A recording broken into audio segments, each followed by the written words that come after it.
حضرت محمد مصطفیٰ صلی اللہ علیہ وآلہ وسلم اللہ کے بندے اور رسول ہیں۔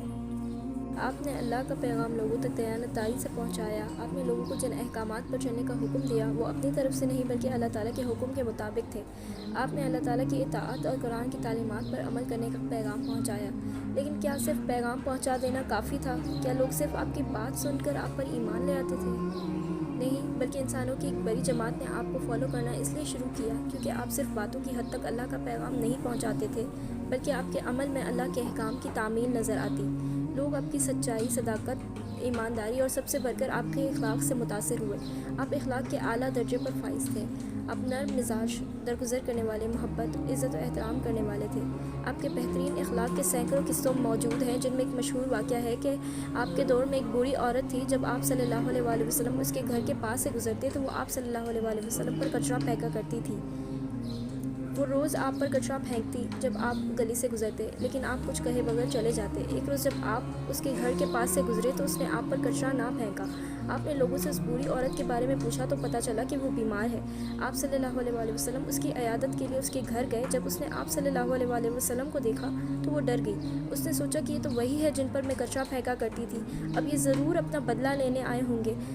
آپ صلی اللہ علیہ وآلہ وسلم اس عورت کے پاس گئے، اس کی خیریت دریافت کی۔ آپ صلی اللہ علیہ وآلہ وسلم کا یہ حسن سلوک دیکھ کر وہ بہت متاثر ہوئی اور اس نے اسلام قبول کر لیا۔ کتنا دل افروز واقعہ ہے، اس طرح لوگوں نے آپ کے دین کی پیروی شروع کی کہ آپ کے حسن سلوک سے متاثر ہو کر۔ یقیناً جس کا اخلاق اتنا بہترین ہے تو بلا شبہ ان کا دین بھی بہترین ہی ہوگا۔ جو خود اتنے نرم مزاج ہے تو ان کے دین میں بھی نرمی، محبت، امن ہوگا۔ بالفرض آپ اس کوڑا پھینکنے والی خاتون پر ان کی بیماری کے وقت طنز و طعنہ کرتے یا ان کا مزاح اڑاتے یا ان سے بدلہ لیتے تو کیا کبھی وہ عورت اسلام قبول کرتی؟ یا کیا کبھی دوسرے دیکھنے والے ان کے دین سے متاثر ہوتے؟ ایسا کبھی نہ ہوتا، کیونکہ انسان کے عمل اس کی باتوں سے زیادہ پاورفل ہوتے ہیں اور وہ اسی سے پہچانا جاتا ہے۔ اس کی ہم آسان سی مثال اس طرح سمجھ سکتے ہیں کہ کلاس میں جب کسی کو مانیٹر بنایا جاتا ہے تو ایسے اسٹوڈنٹ کو سلیکٹ کیا جاتا ہے جو پہلے خود ڈسپلنڈ ہو، ویل مینرڈ ہو، پنکچوئل ہو۔ اگر وہ خود صحیح طریقوں پر چلنے والا نہیں ہوگا تو وہ دوسروں کو غلط کاموں سے کیسے روکے گا؟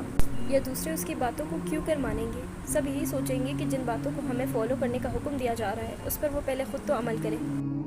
اسی طرح اگر کوئی شخص دوسرے کو صبر کی تلقین کرے حالانکہ وہ خود بے صبر ہو، غصے پر کنٹرول رکھنے کی ہدایت کرے حالانکہ وہ خود اپنے غصے کو قابو کرنا نہ جانتا ہو، اخلاق کی تلقین کرے جبکہ وہ خود اخلاق سے خالی ہو، تو لوگ اس کی زبانی کلامی پیغامات سے متاثر نہیں ہوں گے بلکہ مزید اور دور ہو جائیں گے۔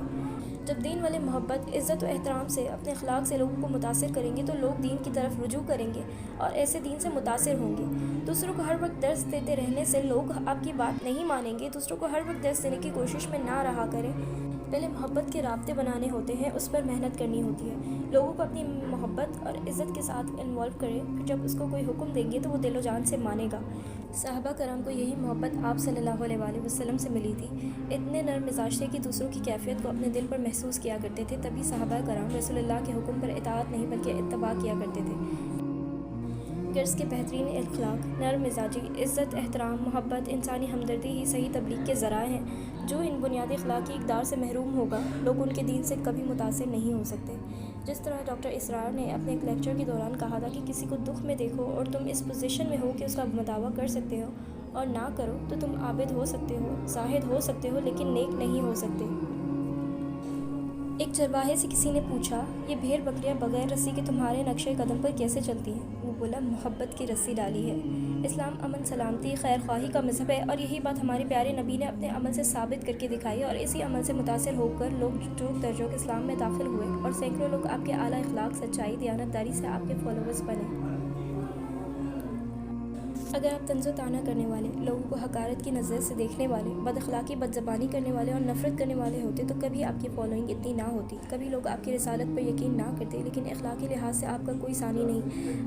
اللہ تعالیٰ نے آپ کو ہر خوبی سے نوازا تھا، نہ صرف مسلمان بلکہ غیر مسلم بھی آپ کی خوبیوں کے گواہ تھے۔ بے شک مومنوں میں سب سے زیادہ کامل ایمان والے وہی ہیں جو اخلاق میں سب سے اچھے ہوں۔ حضرت عبداللہ بن مسعود رضی اللہ تعالیٰ عنہ سے روایت ہے کہ آپ صلی اللہ علیہ وآلہ وسلم نے فرمایا، میں تم کو بتلاؤں کہ آگ پر کون شخص حرام ہے اور کس پر آگ حرام ہے؟ ہر آہستہ مزاج، نرم طبیعت، لوگوں کے نزدیک ہونے والا اور نرم ہو۔